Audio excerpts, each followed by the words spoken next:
Chittagong city কর্পোরেশনের 2025-26 অর্থ বছরের ঘোষিত বাজেটকে আমি স্বাগত জানাই। এই বাজেটে জলাবদ্ধতা নিরসন, রাস্তা সংস্কার, বর্জ্য ব্যবস্থাপনা ও সৌন্দর্য বর্ধনকে অগ্রাধিকার দেওয়া হয়েছে, যা সময় উপযোগী এবং নগরবাসীর অন্যতম প্রধান চাহিদার প্রতিফলন। আমি আশা করি বাজেটে ঘোষিত পরিকল্পনাগুলো বাস্তবায়নের ক্ষেত্রে ওয়ার্ডভিত্তিক প্রয়োজনকে গুরুত্ব দেওয়া হবে।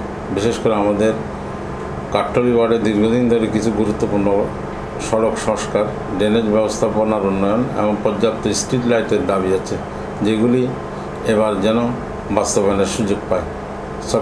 চট্টগ্রাম সিটি কর্পোরেশন চাইলে আমরা ওয়ার্ড পর্যায়ে মনিটরিং ও গণশুনানির মাধ্যমে কাজের গুণগত মান নিশ্চিত করতে পারি। নাগরিকদের সঙ্গে নিয়ে একটি স্বচ্ছ কার্যকর বাজেট বাস্তবায়ন হবে আমাদের মূল লক্ষ্য। চট্টগ্রাম নগরীতে দ্রুত বাড়ছে জনসংখ্যা, বাড়ছে নাগরিকদের স্বাস্থ্য সেবার চাহিদাও।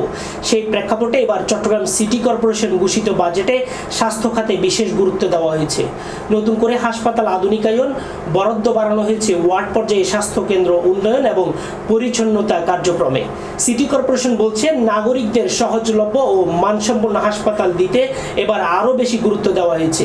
স্বাস্থ্যসেবাকে নাগরিক অধিকার হিসেবে বিবেচনা করলে চট্টগ্রাম সিটি কর্পোরেশন এবার যে বরাদ্দ দিয়েছে তা বাস্তবায়ন হলে নগরবাসী কিছুটা হলেও মানসম্মত সেবা পাবে বলে আশাবাদ ব্যক্ত করছেন এই সংশ্লিষ্ট সকলেই। চট্টগ্রাম থেকে এস এম ইরফান।